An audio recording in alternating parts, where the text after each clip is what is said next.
right, you got to stick around for this one.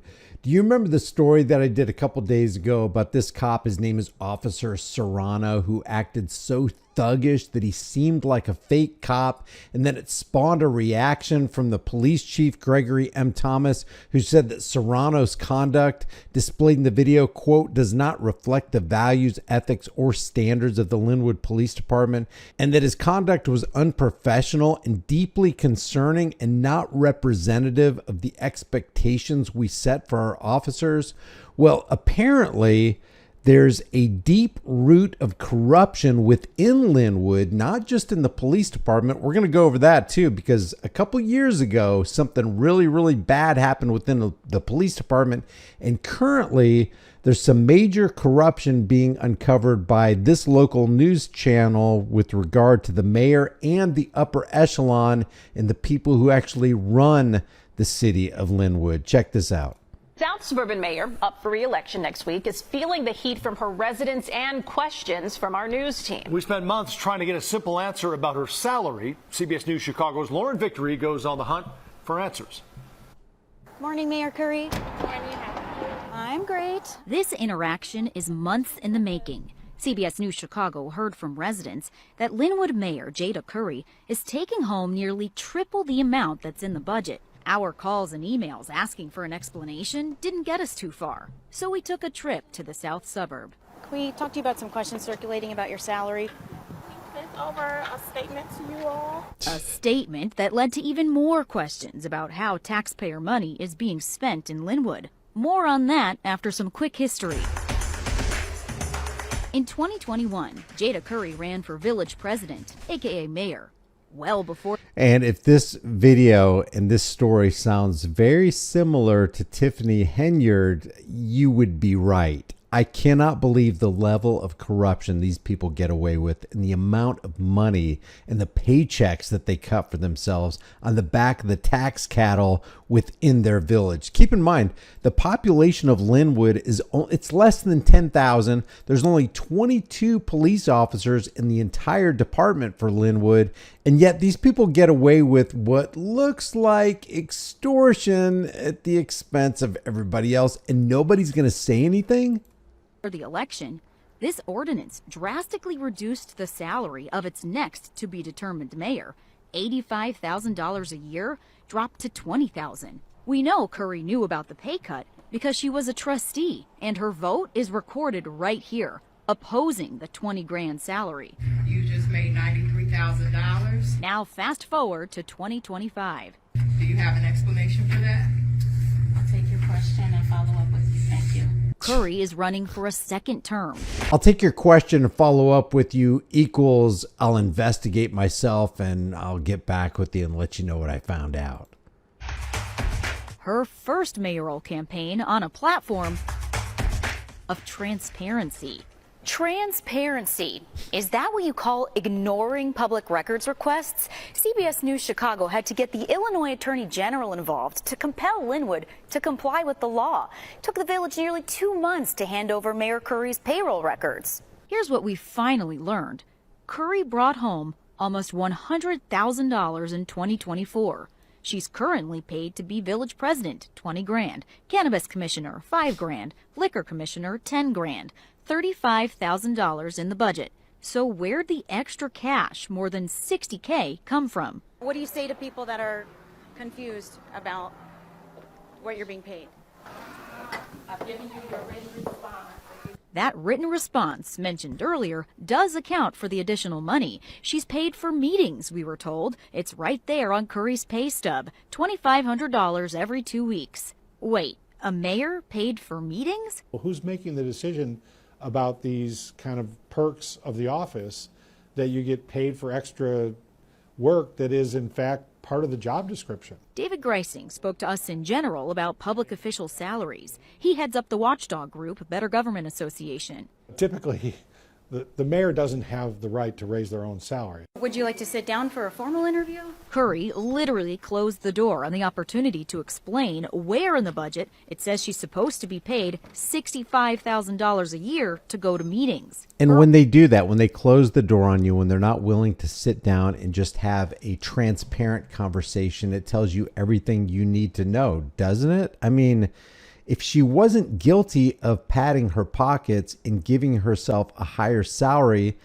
then she's got nothing to hide, right? And when she closes the door and she's not willing to give an interview and she's not willing to talk and be transparent and go, yeah, here's how much I made and here's why I made it, then she's not being honest. Representative later sent us the previous mayor's pay stub to show he too was compensated for meetings. Ah, yes, there it is, a whopping $900. Not 65 G's. Lauren Victory, CBS News, Chicago.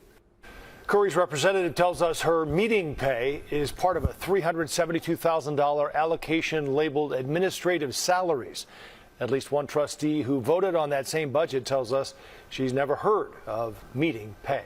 Now let's talk about the police department, which, according to this attorney, there's a cover-up that goes all the way to the top levels of the Linwood Police Department. Check this out.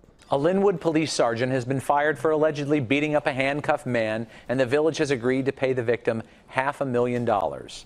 CBS 2 investigator Pam Zeckman and the Better Government Association first disclosed the story last year, and Pam's here now to tell us about an alleged cover-up in that case. Pam. Now, before we get to Pam, $500,000 for a city, a village with a population of just a little over 9,000 people. This is crazy. Rob, it took This is a small police department, guys. Imagine all the corruption and all the cover-ups going on in the larger police departments like the LAPD or the NYPD. CBS and the BGA a year to get videotapes that allegedly documented the excessive force. That tape led to disciplinary action against the officer. But now there are new developments and questions about why it took Linwood police a year to take action in the case. The first tape shows Sergeant Brandon Fredrickson slamming a handcuffed Randolph Holmes into a door. And I was helpless. I was scared. I was crying. Advance the tape. Holmes' attorney, James Montgomery, describes the second tape. Fredrickson taking the still handcuffed Holmes to a car and... Bam. That's where he cold cocks him and Randolph Holmes falls to the ground. What a coward.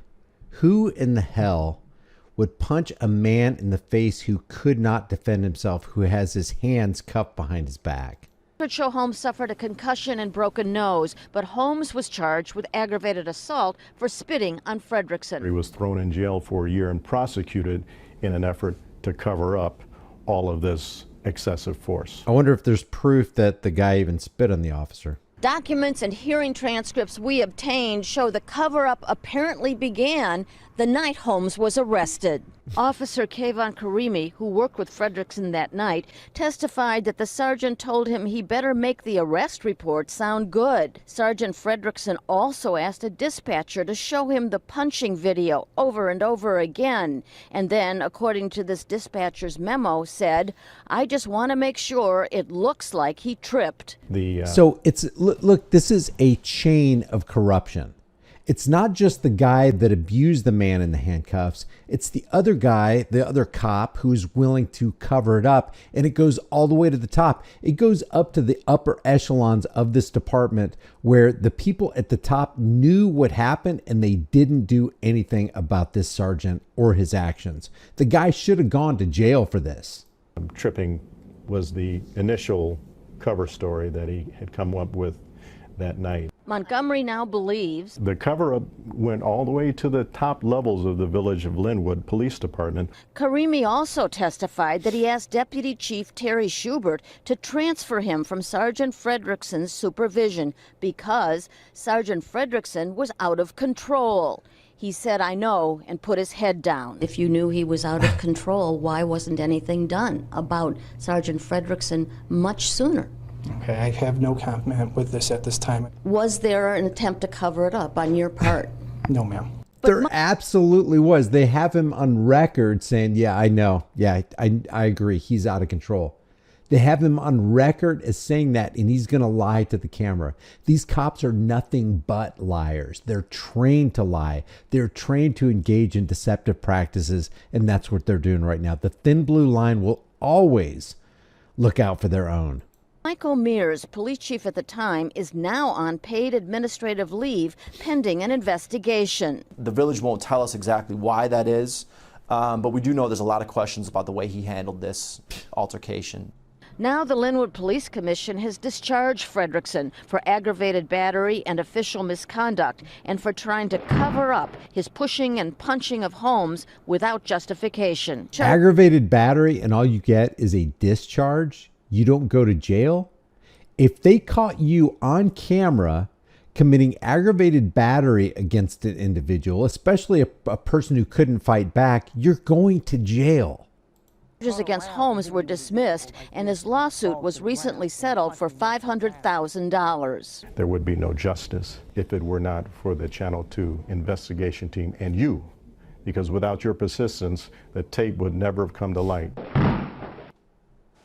Mears says he does not know why he was put on administrative leave, but thinks it was because he supported Fredrickson that the use of force was justified. Fredrickson declined to comment, but during his disciplinary hearings, Fredrickson said he was defending himself when he punched Holmes because Holmes tried to spit on him. He also said Holmes threatened to kill him and his family. Rob? That's what a cop says, but the cops are lying, and they're liars, and they proved in this story that they're liars, and they're willing to cover up and write false reports so they can ruin the lives of others while they go to bed at night sleeping nice and comfy with their families.